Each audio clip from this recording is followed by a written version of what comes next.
नमस्कार, बहुत स्वागत है आपका। आप देख रहे हैं ग्रांड ज्योतिष सीक्रेट। कन्या राशि वालों, राहु केतु का राशि परिवर्तन हो रहा है। वैदिक ज्योतिष में राहु को 9 ग्रहों में से एक माना जाता है, लेकिन जो अन्य ग्रह हैं, सूर्य, चंद्रमा, बुध, मंगल, शुक्र, शनि और बृहस्पति, इनकी तरह राहु का कोई भौतिक अस्तित्व नहीं है, क्योंकि राहु एक छाया ग्रह है और राहु को वैदिक ज्योतिष में धार्मिक दृष्टिकोण से बहुत ज़्यादा महत्वपूर्ण माना गया है। क्योंकि पौराणिक कथा भी आती है कि सागर मंथन से जब अमृत का कलश मिला था, तो अमृत के लिए देवताओं और असुरों के बीच भयानक झगड़ा हुआ। तब भगवान विष्णु ने इस झगड़े को खत्म करने के लिए देवताओं को अमृत पान कराने के लिए भेष बदला और मोहिनी रूप धारण करके वहां पहुंचे। फिर मोहिनी ने देवताओं और असुरों को 2 अलग अलग पंक्तियों में बैठने को कहा। मोहिनी की सुंदर काया के मुंह में सारे असुर सब कुछ भूल गए और मोहिनी चालाकी से देवताओं को अमृत पान कराने लगी। इन सबके बीच एक असुर, स्वभानु नाम का असुर, अपना भेष बदलकर देवताओं की पंक्ति में जा बैठा और अमृत पान करने लगा। तब सूर्य और चंद्रमा को शंका हुई और उन्होंने यह बात भगवान विष्णु को बताई, जिससे क्रोधित होकर भगवान विष्णु ने अपना सुदर्शन चक्र उस असुर के सिर को धड़ से अलग कर दिया और बाद में उस बटे हुए 2 भागों में एक सिर के भाग को राहु और धड़ को केतु के नाम से जाना गया। अब जो राहु होते हैं वो भ्रम का ग्रह है। राहु धुंधली दृष्टि, झूठी उम्मीदें और अंधविश्वास लाता है जीवन में। राहु का प्रभाव आपको ख्यालों में खोए रहने हुए या फिर स्वप्न दिखाने वाला होता है और ये आपके जीवन पर बहुत प्रभाव डालता है। वैसे तो राहु जुआ, नशा, बुरी लत, अवैध चीज़ों और नया विचार, नई क्रांति, इसके भी कारक है। लेकिन जो भी इस बात पर निर्भर करता है कि राहु आपकी कुंडली में बैठा किस भाव में है, और यदि राहु आपके शुभ भाव में स्थित हो जाए तो सकारात्मक फल देता है, और अगर निगेटिव, नकारात्मक भाव में, अशुभ भाव में बैठ जाए तो जीवन में सिर्फ नकारात्मकता ही बढ़ता है। क्योंकि राहु का जो विस्तार है, राहु एक बहुत ज़्यादा ऊर्जावान ग्रह माना गया है। तो आपके जीवन पे राहु का इस परिवर्तन का क्या प्रभाव पड़ेगा, क्योंकि कुंडली के हर उस भाव के प्रभाव में वृद्धि करता है जहां ये बैठता है। तो वैदिक ज्योतिष में राहु एक प्रभावशाली ग्रह है, जो किसी भी ग्रह के साथ युति करे या फिर दृष्टि में आ जाए तो उसके ही जैसा व्यवहार करने लगता है। साथ ही जिस भाव में रहता है उस भाव के स्वामी की तरह व्यवहार भी करता है। अब ये जो हमारा आधुनिक दुनिया है, अब चूंकि राहु तकनीक का भी कारक है, उन्नति का कारक है, प्रतिनिधित्व करा आता है, लेकिन राहु मीडिया, विमान, तकनीकी, सभी पर राहु का प्रभाव तो है ही। इसीलिए आधुनिक दुनिया में राहु की पारंपरिक परिभाषा यानी एक अशुभ ग्रह से बदलकर नया विचार में, हम लोग कहते हैं ना, राहु एक्टिव है इसलिए कुछ नया करवा रहा है, उथल पुथल मचा रहा है। तो राहु के कुछ ऐसी जानकारी, लेकिन आज हम जानेंगे कि जो राहु ग्रह हैं, सबसे धीमे गोचर करने शनि के देव के बाद राहु ही चलते हैं और राहु का प्रभाव 1.5 साल तक एक राशि में रहता है। तो इस वर्ष भी जो राहु है 12 अप्रैल को 2022 सुबह 10:36 पर वृषभ राशि से निकलकर मेष राशि में गोचर करेंगे।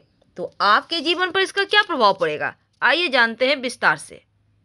कन्या वालों, शुरुआत में राहु आपके 9वें भाव में रहेंगे और यानी कि 12 अप्रैल तक थोड़ा सा भटकाव या भ्रम के शिकार बनाए रखेंगे आपको। हालांकि इस समय आपको आपके जो सीनियर हैं, वरिष्ठ कर्मचारी हैं, उच्चाधिकारी हैं या आपके जो पिता हैं, उनसे टकराव होने की भी संभावना दिखती है। इस समय आपका झुकाव थोड़ा सा पुरानी चीज़ों को जानने की तरफ रहेगा। हालांकि आपका जो विश्वास है कई सारी चीज़ों में आपको खुद ही चुनौतियां देगा, थोड़ा सा निगेटिविटी माइंड में आ सकता है और मन और स्वभाव में थोड़ा परिवर्तन भी आएगा।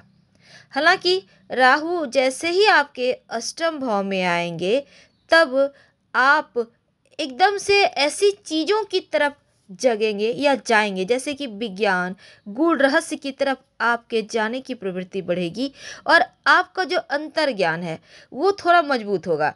वैसे आप अपने आसपास के लोगों और स्थितियों को अच्छी तरह से समझ पाएंगे। इस समय आपको स्वास्थ्य संबंधी समस्याएं भी परेशान करेंगी और किसी भी प्रकार का चोट चपेट लगने की संभावना भी दिखती है। लेकिन आपका जो व्यक्तिगत जीवन है, आपको यहाँ पर थोड़ा सा मेहनत करना होगा, आपको खुद को साबित करने में यहाँ पर थोड़ा सा आपको परिश्रम करना होगा। थोड़ा सा आपके लिए जीवन में कठिनाइयाँ हैं, लेकिन अगर जो विद्यार्थी हैं, पढ़ाई लिखाई करते हैं या किसी भी तरह का आप अनुसंधान कर रहे हैं, तो आपके लिए समय बढ़िया है। अगर आप इंश्योरेंस सेक्टर में काम कर रहे हैं तो आपके लिए फायदे का सौदा होगा, अच्छा प्रोत्साहन भी मिलेगा। लेकिन धन का लेन देन किसी के साथ भी करें इस पीरियड में तो जरा सावधानी से कीजिएगा, क्योंकि थोड़ा सा पैसे डूबने का या आर्थिक नुकसान होने की संभावना है। तो धन के लेन देन में मत जाइए। लॉटरी, जुआ, सट्टा, निवेश में आपको ध्यान रखना है, धोखा होने की संभावना है और इन चीज़ों से आपको बचना होगा। अगर इनसे आप बच गए तो चीज़ें आपके पक्ष में आएगी। दूसरी तरफ राहु आपके अष्टम और केतु आपके द्वितीय भाव, धन भाव में है। तो आपके सरकारी क्षेत्र में काम कर रहे लोगों से हालांकि संबंध धीरे धीरे आपके बेहतर होंगे और यह सम्मान भी बढ़ेगा, पारिवारिक सुख बढ़ेगा।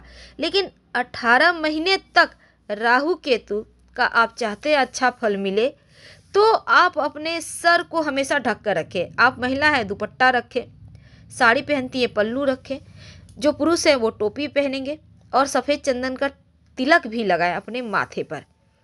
वैसे जीवन साथी और दोस्तों का सपोर्ट आपको मिलेगा।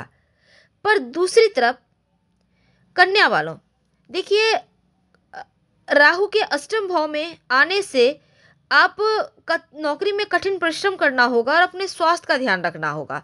लेकिन केतु यहाँ पर देखिए आपके जो धन भाव में आएंगे तो खर्चों को बढ़ाएंगे और थोड़ा सा गले की परेशानी भी देंगे, तो गले की परेशानी से बचें।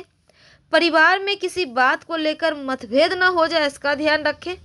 और नौकरी और व्यापार पर इसका असर कोई खास तो नहीं पड़ेगा, पर फिर भी आपको ध्यान बनाए रखना है। यात्रा वगैरह के योग बीच बीच में बनते रहेंगे, इसके लिए आपको तैयार रहना है। तो राहु का ये परिवर्तन बहुत अच्छा नहीं है, इसलिए खर्चों से बचना है, कर्ज लेन देन से बचना है। कार्यस्थल पर परिवर्तन के भी योग हैं और जैसा कि आपको पता है राहु आद्रा, स्वाति और नक्षत्र के भी स्वामी हैं और किसी भी राशि का स्वामित्व राहु को नहीं है। लेकिन ये परिवर्तन आपके लिए विपरीत प्रभाव डालेंगे, तो थोड़ा सा खाने पीने का भी ख्याल रखिएगा और उपाय करते रहे ताकि चीज़ें आपके हाथ में रहे, हाथ से बाहर ना जाए और एकदम से आप खुद को ठगा हुआ महसूस ना करें। तो किसी प्रकार का चोट चपेट ना लगे, इसका ध्यान रखें। मन में नकारात्मक प्रभाव ना आने दे, भटकाव और भ्रम भी दे रहा है तो हमेशा पॉजिटिव सोचें, उजाले पक्ष को देखें, तो चीज़ें खुद ब खुद सुलझ जाएगी, आपको कुछ नहीं करना होगा। हाँ, आप चंदन का तिलक लगाइए और आप चाहें तो सफ़ेद चंदन का टुकड़ा ब्लू कलर के धागे में लपेट कर अपने पास में रखें। धन्यवाद, हम फिर मिलेंगे।